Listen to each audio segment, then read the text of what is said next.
मंत्री एकनाथ शिंदे बोलतात, थेट तिकडे जातोय। ही निवडणूक फक्त राजश्रीताईची नाहीये, ही निवडणूक देशाची आहे। देशाच्या विकासाची निवडणूक आहे, देशाच्या प्रगतीची निवडणूक आहे। आणि या देशाचे प्रधानमंत्री नरेंद्र मोदीजी यांना तिसऱ्यांदा प्रधानमंत्री बनवणारी ही निवडणूक आहे।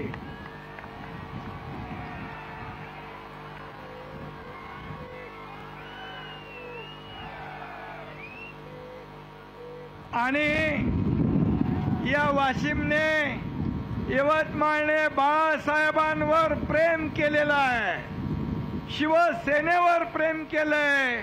आता शिवसेना, भाजपा, राष्ट्रवादी, रिपाई, कवाडे गट, मनसे सगळे आपल्या बरोबर आहेत। त्यामुळे अशी वादळं येतील, पण हा समोरचा कार्यकर्ता त्याला भिडून खंबीरपणे उभा राहील। आणि म्हणून आज इथं भावनाताई पण आहेत, भावनाताई पण इकडे आल्यात। मी भावनाताईंना मनापासून धन्यवाद देतो। 25 वर्ष त्यांनी इथं काम केलं आणि एवढ्या मोठ्या प्रमाणावर त्यांनी काम केल्यानंतर आज पक्षाचा आदेश, त्याने शिवसेनेचा नेता म्हणून या ठिकाणी पक्षाचा आदेश अंतिम मानला। भावनाताई, तुमचा हा भाऊ खंबीरपणे तुमच्या पाठीशी उभा आहे। आणि मला तुमच्याकडून या महाराष्ट्रामध्ये शिवसेनेची घोडदौड अपेक्षित आहे। आणि म्हणून तुम्ही आता थांबलात। तुम्ही तर आता खरं म्हणजे इथं बघा, राजश्रीताई आहे, भावनाताई आहे, इथं संजू राठोड आहे आणि खासदार हेमंत पाटील आहे आणि आपले मंत्री, माजी मंत्री सुभाष ठाकरे साहेब आहेत।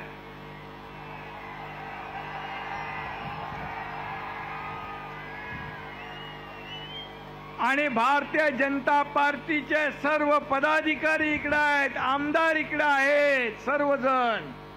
आता मला सांगा, येणाऱ्या 26 तारखेला राजश्रीताईंना दिल्लीचं तिकीट देणार ना तुम्ही? 100%। चला सगळ्यांनी हात वर करा। आणि राजश्रीताई तर तुमची माहेर वाशिम आहे, तुमची वाशिम यवतमाळची लेक आहे। आणि मग लेकीच्या पदरात मतदानाचं दान आपण टाकणार आहात ना। आणि जे कोणी स्वप्न बघतायत, जे घरात बसून उंटावरून शेळ्या हाकण्याचं काम एकनाथ शिंदे करत नाही।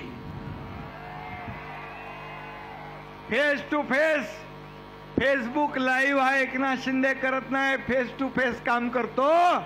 आणि शेतकऱ्याच्या बांधावर जातो, शेतावर जातो, आपत्ती आली की तिथे धावून जातो। मग पूर असू द्या, महापूर असू द्या, काही असू द्या। आणि म्हणून हा तुमच्यातला सर्वसामान्य शेतकऱ्याचा मुलगा एकनाथ शिंदे हा मुख्यमंत्री झालेला आहे। का सर्वसामान्य शेतकऱ्याच्या मुलांना मुख्यमंत्री होऊ नये? का पोटदुखी, का मगाशी काय म्हणाला जयदीप, काय अजून काहीतरी काय रोग सुटलेत, त्या सगळ्यांचा इलाज करायला मोफत मध्ये बाळासाहेब ठाकरे आपला दवाखाना आपण काढलेला आहे। ते म्हणाला मगाशी, मी डॉक्टर नाही, माझा मुलगा डॉक्टर आहे, ऑर्थोपेडिक सर्जन आहे, श्रीकांत शिंदे, पण मी डॉक्टर नसताना अनेक मोठे मोठे ऑपरेशन केलेत।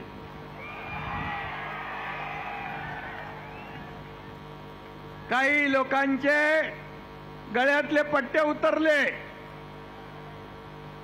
कमरेचे उतरले, पाठीवरचे,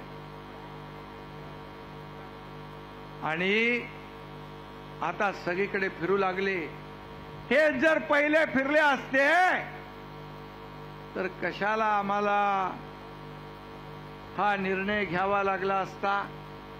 मला सांगा, आज आपलं सरकार 2 वर्षापूर्वी स्थापन झालं.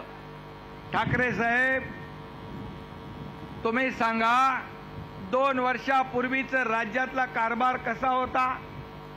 सगळा लॉकडाऊन, सगळा बंद, सगळे प्रकल्प बंद, सगळी कामं बंद. असं राज्यकर्त्याचं काम असतं का? अहंकारी राजा कधी प्रजेचं भलं करू शकत नाही, राज्याचं भलं करू शकत नाही. अहंकार विनाशाकडे घेऊन जातो आणि आपल्याकडे आत्मविश्वास आहे, आत्मविश्वास विजयाकडे घेऊन जातो.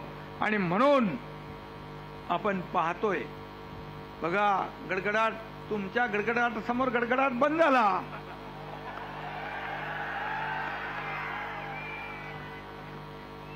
मी मगाशी काय म्हणालो, आता एवढी मोठी ताकद तुमची निर्माण झाले महाराष्ट्रामध्ये.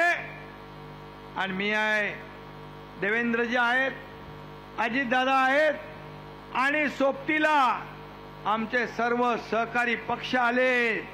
आता ही मजबूत मूठ तयार झाली आहे. आणि म्हणून आपल्याला बघा, आज तुम्हाला सांगतो किती चांगला दिवस आहे राजश्रीताई. पाऊस देखील आपल्याला आशीर्वाद द्यायला आलेला आहे.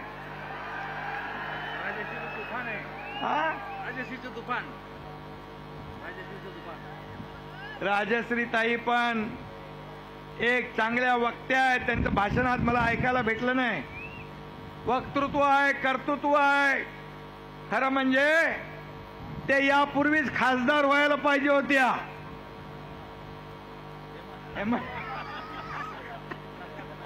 हेमंत पाटील. आणि म्हणून मी आपल्याला एवढंच सांगेन की या देशात विकासाची गंगा आलेली आहे. या देशामध्ये राम मंदिर अयोध्येत बांधलं. आनंद झाला ना सगळ्यांना? जय श्रीराम, जय जय श्रीराम.